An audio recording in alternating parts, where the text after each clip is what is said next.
रमेश एक गरीब परिवार का बेटा था। उसके माता-पिता मज़दूरी करते थे।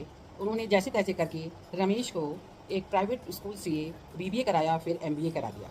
उन्होंने लोन लेकर पढ़ाया था, अब उसको डिग्री मिल गई।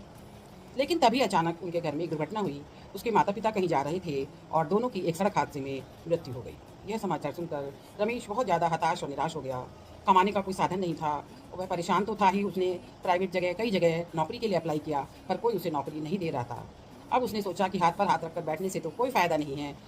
एक दिन उसने सोचा कि क्यों ना मुझे मुझे तो चाय बनानी आती है, तो चलो मैं चाय बनाने का ही कुछ काम शुरू कर देता हूँ। उसने अपने घर के बाहर ही एक स्टॉल लगानी शुरू कर दी, जिस पर उसने चाय बेचनी शुरू कर दी। सुबह-सुबह वह स्वादिष्ट चाय बनाता और लोगों को कुछ 2-4 लोग रुकते और उसकी चाय पीने लगे।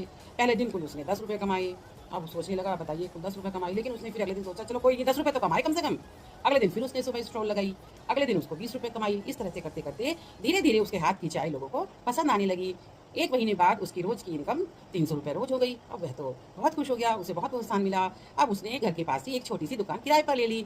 वहाँ पर उसने स्वयं चाय बनाता और उसने अपनी हेल्प के लिए 1-2 लड़के भी रख लिए, पर चाय वह खुद ही बनाता था। क्योंकि उसके हाथ की जो चाय थी उसका स्वाद ही अलग था। उसमें अदरक का स्वाद था, उसमें छोटी इलायची का स्वाद था और सबसे अधिक जो अच्छी बात थी वो थी वह बहुत ही मधुर बोलता था। अपने ग्राहक से बहुत ही अच्छे से बोलता था, तो ग्राहक उससे बात करके भी बड़े प्रसन्न होते थे।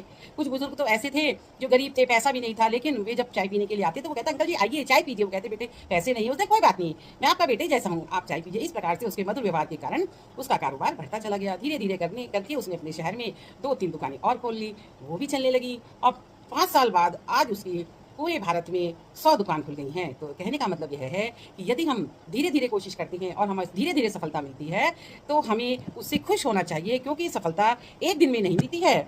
उसके लिए हमें कुछ दिन इंतज़ार करना पड़ता है। उससे फिर किसी ने पूछा कि तुम्हारे पास कोई काम नहीं था, तो तुमने हिम्मत नहीं हारी? उसने कहा नहीं, मैंने हिम्मत नहीं हारी।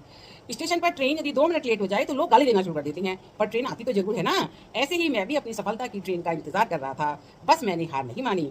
इससे हमें यही शिक्षा मिलती है कि सफलता एक रात का खेल नहीं है, जो रोज़ पैडल मारता है वही एक दिन साइकिल से जहाज बना सकता है।